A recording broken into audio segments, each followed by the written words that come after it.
नमस्कार, आप देख रहे हैं अब तक टीवी चैनल। हमारे संवाददाता हीरा सिंह ठाकुर ने इंदौर मध्य प्रदेश से जानकारी देते हुए बताया कि बेशकीमती जमीन का कब्जा जीवित व्यक्ति को मृत घोषित करके जमीन को हड़प लिया गया है। आपको बताते चलें कि शहर में अलग अलग बेशकीमती जमीनों पर कब्जे का विवाद एक बार फिर कलेक्टर की जन सुनवाई में पहुंच गया है। न्याय की आस में 12 साल से भटक रहे पीड़ित ने इस मामले में भूमाफिया नेता और अधिकारियों की मिलीभगत से शिकायतकर्ता को मृत घोषित कर उसकी जमीन हड़पने का खसरा नंबर बदलने और मौके पर बने निर्माणों को बुलडोजर से तोड़ने जैसे गंभीर आरोप लगाए गए हैं। शिकायतकर्ता मंजीत सिंह पिता मुख्तियार सिंह ने बताया 2006 में वह विदेश चले गए थे। 2007 में लौटने पर अखबारों के जरिए पता चला कि उन्हें कागजों में मृत घोषित कर उनकी कई बेशकीमती जमीन फर्जी दस्तावेजों के आधार पर बेच दी गई। उन्होंने आरोप लगाया है कि 12 वर्षों से लगातार शिकायत करने के बावजूद उन्हें अब तक न्याय नहीं मिल रहा है। यह भी आरोप लगाया गया है कि आरोपियों अधिकारियों द्वारा जमीन की वर्तमान कीमत का 10% हिस्सा रिश्वत मांगी जा रही है, जिसमें कुछ वकीलों की भी संलिप्तता है। किन किन पर गंभीर आरोप लगे हैं? मामले में कई प्रभावशाली नाम सामने आए हैं। आरोप है कि अजय जैन, सुरेश चंद्र जैन, मनीष खत्री, जितेंद्र अरोड़ा, भरत खत्री, हरियाणा का गैंगस्टर परमिंदर सिंह उर्फ टीटू, विनोद काला, उसका गिरोह, इन सभी ने फर्जी दस्तावेज के आधार पर कब्जा कर लिया, संपत्ति की बिक्री कर दी, जान से मारने की भी कोशिश की हुई है। मंजीत सिंह ने यह भी आरोप लगाया है कि पूरे मामले का खुलासा होने के बाद कब्जाधारियों और उनके गिरोह द्वारा कई बार उन्हें जान से मारने की कोशिश की गई। इसकी शिकायत संबंधित थाने में दर्ज कराई जा चुकी है। कलेक्टर ने दिए जांच के निर्देश।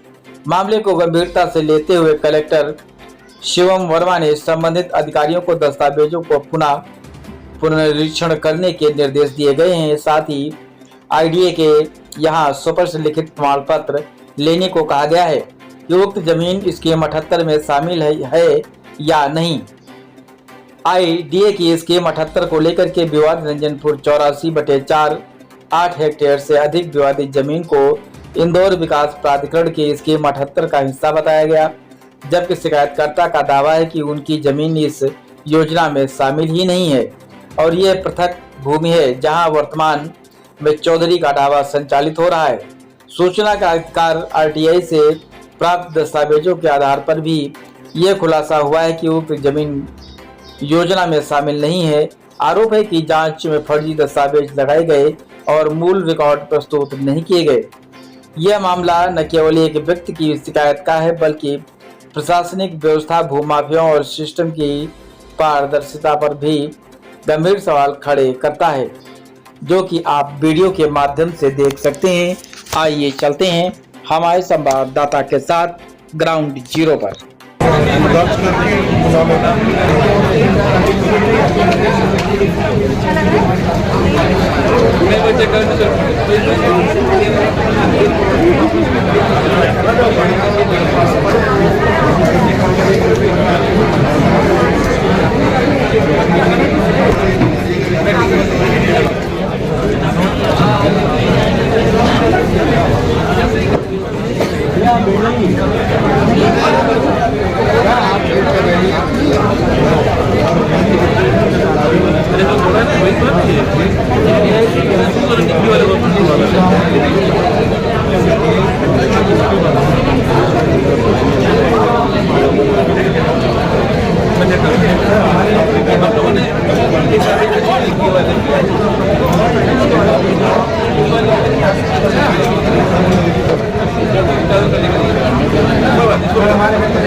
मेरा देवास नाके के ऊपर 30/1/17 एवं 18 के ऊपर बुलडोजर से तोड़वा दिया गया।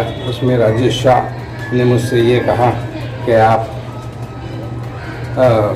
कोरे कागज 100 रुपये के स्थान के ऊपर लिख के दे दें कि मैंने ये प्लाट मुझे भेज दिया है। तो मैं तेरे को देवास के 15 लाख रुपए भी दे दूँगा। नहीं करने पर उसने इनके साथ में मिलके मेरी दुकान पर बुलडोजर चलवा कर विकास राठी के मार्फत उसका भाई आकाश राठी जो ज़मीनों पे हड़पने का काम करता है विनोद कार्ला के साथ में यह करके किया गया है, जिसकी जूनी इंदौर के अंदर पटवारियों, तहसीलदारों और एसडीएम से अच्छी सांठगांठ है। और उसने लिम्बोदी के अंदर भी एक खसरा नंबर 92 के अंदर कई भूमियों पर जो कि सरकारी है प्लाट काट दिए, लेकिन कोई ध्यान नहीं दिया, जिसकी जानकारी हमने कलेक्टर को जन सुनवाई में दी है। अभी तक शासन चुपचाप बैठा हुआ है। उसके बाद में आईडीए के अधिकारियों को जब ये बोला गया कि नक्शे की जाए तो आ रही वहाँ पर आई खाना पूर्ति करने के लिए। उसके चंद मिनट पहले जो समय दिया गया था 2 बजे का, तो 2 बजे इंदौर विकास प्राधिकरण के सीईओ और अन्य उच्चाधिकारी वहाँ पर आए, जहाँ पर ठीकरी ढाबा बना हुआ है।